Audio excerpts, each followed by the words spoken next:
Kantahang pang-EDSA, sayawang pang-EDSA, tunugang pang-EDSA. EDSA! Kung nandiyan ka, tutok na! EDSA! Kasama mong natatrapik.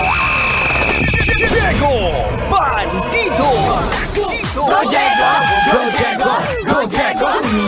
EDSA! Itaas ang kamot sa mga angkol. Itaas ang kamot sa mga angkol. Bunalikol!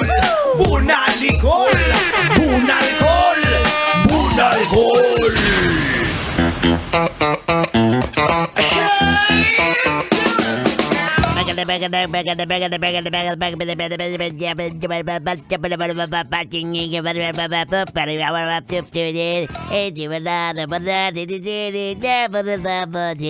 Hey, jingle bell, jingle bell. Caroling. Oy nako, ilang araw na lang din at magpapasko na. Ang bilis na kayo ng panahon ngayon. Di ba, Uncle? Kamusta ang biyahe mo ngayon dyan? O, isang solid naman ng ngiti dyan, oh. Eh, ngiti naman dyan, ah. Maganda.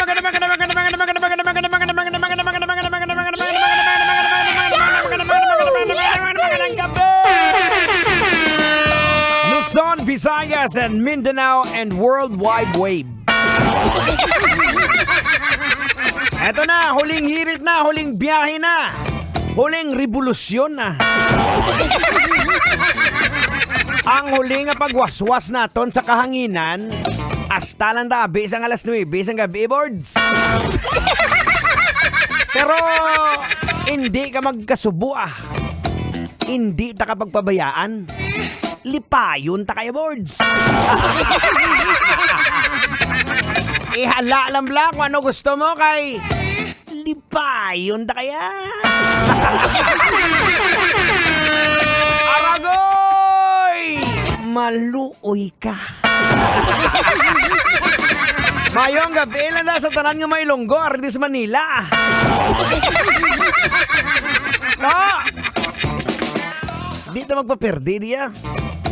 Daw sila pagpang-ustubo ba? Laban, gid! Laban! Oy mga kabisyo, ito pag-usapan natin to. Medyo ito mga nakakatakot na mga pangyayari. Gagaya nitong balita na nasagap natin na yung tungkol sa dalawang dalagitang 2 araw na ikinulong tapos halinhinang ginahasa ng 3 lalaki sa Maynila. Ang mga sospek, ito po'y nakakalungkot. Nakilala lang daw ng mga biktima sa social media bago sila nag-inuman. At yung mga biktimang mga babae, nag-iedad lang ata ng 13 at 14. So, ibig sabihin minor. Tang, ano bang gagawin natin to? Logican na natin to? Aragoy! Bakit? Peste ka, tatanungin mo ko, alam mo naman gagawin. Hindi, logican mo na. O, sige, eto na. Logika na yan! Logika na yan! Alright mga kabisyo, eto na, logican na natin to para nang sa gayon makakuha tayo ng leksyon, mga aral. Kaya nga sabi ko, ito yung programang parang chicharon. Maingay, pero may laman. O eto na po mga kabisyo, ano bang leksyon ang ating makukuha at mapupulot doon sa isyong yun, sa balitang yun? Well, mga kabisyo, siguro, this goes out sa lahat po ng mga magulang. Kasama na rin yung mga magugulang. This is a awakening incident para sa lahat po ng mga magulang that SOCMED or social media is a dangerous place para sa mga anak po natin. Mapababae man o lalaki. Kaya kinakailangan po mga kabisyo, we have to invest and develop a harmonious relationship sa mga anak natin for them to trust us. 'Di ba? Inform us kung sinong sinasamahan nila, kung sino yung mga kaibigan nila sa labas ng bahay. Kasi mga kabisyo, ganito po dapat ang mangyari. Influence should come from home first.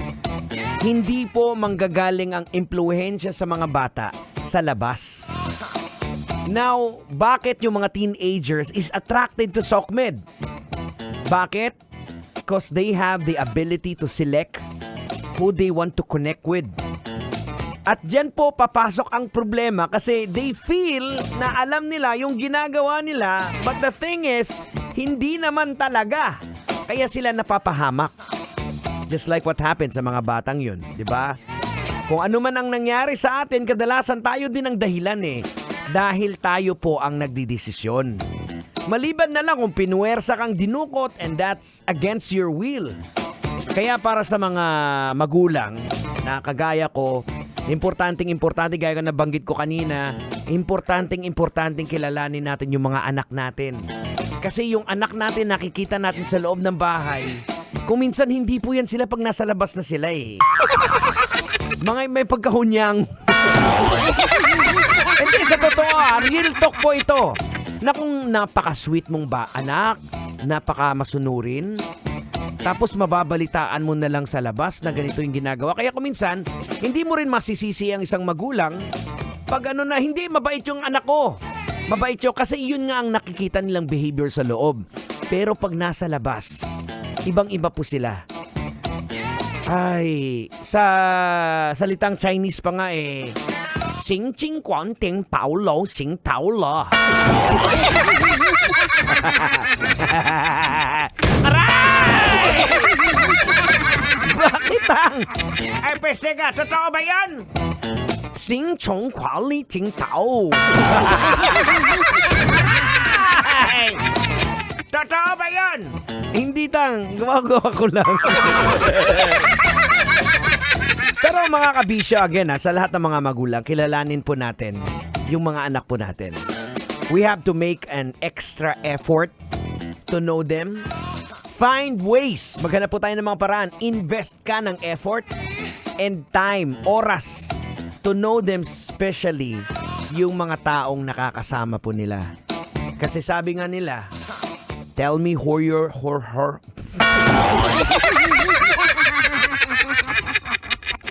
Tama talaga pag nag-i-English ako. Ulitin ko Sabi nga nila, take two. Take two. Sabi nga nila, tell me who your friends are and I tell you who you are. Ay, nadali So, ganun lang yun. So, again, sa mga magulang, nakakatakot po talaga ang panahon ngayon. Kaya kinakailangan, we have to go beyond sa nagagawa po natin. Hindi po enough na yung sa bahay, okay na yan. So, we have to reach out sa mga anak po natin. Yung sinasabi nila so near yet so far. Totoo yun. Malapit lang pero ang layo po talaga nila. Kasi iba nga po yung pinapakita nila na masunurin silang anak, malalambing na anak. Pero pag sa labas na, nai-impluwensyahan na sila ng mga nakakasama nila, nakakagawa na sila ng hindi maganda.